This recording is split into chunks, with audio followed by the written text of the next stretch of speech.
गोरी जाड़ मका पे 10 ठन गदरी लतन माठा कै गोरी जाड़ मका पे 10 ठन गदरी लतन माठा कै तब मारे उचाटाना डॉक्टर बाबू सुई लगा दे छटाकाना डॉक्टर बाबू सुई लगा दे छटाकाना गोरी जाड़ मका पे 10 ठन गदरी लतन माठा कै गोरी जाड़ मका पे 10 ठन गदरी लतन माठा कै तब मारे उचाटाना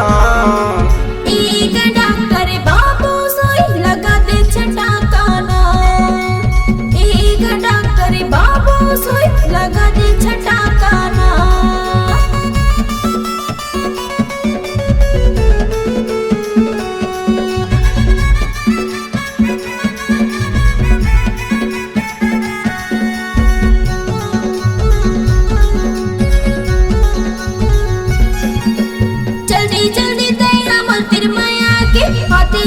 के बीमारी बता दे मलेरिया बुखार चढ़े हवे तोला सुई लगाओ के नहीं बता दे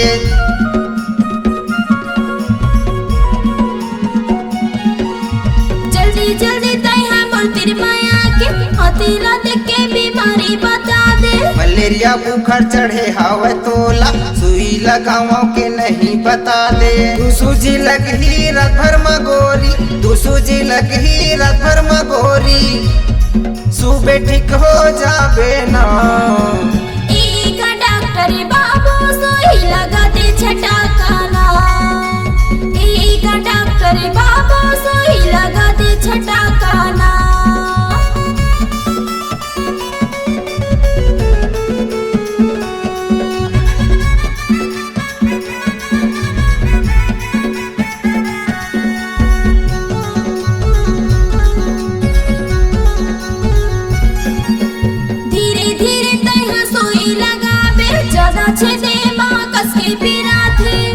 मिनट के बातें ओ गोरी काटा गड़े सही तोला जना थे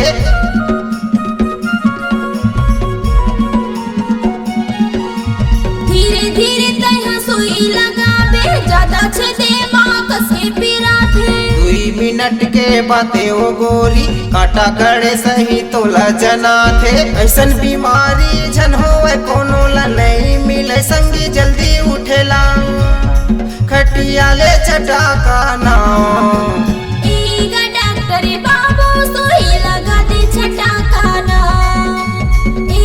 डॉक्टर बाबू सुई लगा दे छटाकाना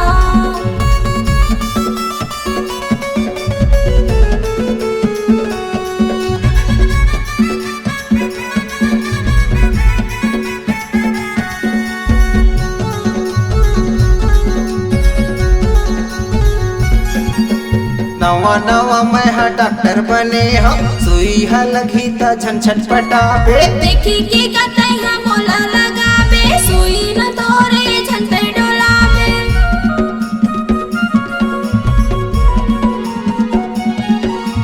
नवा नवा मैं हा डॉक्टर बने हो सुई हा लगी ता झन छटपटाबे देखी के कतई हम मोला लगाबे सुई न तोरे झन पे डोलाबे बुधवा सुदी माते झन लगाबे एकर दर्द हा नहीं सहावे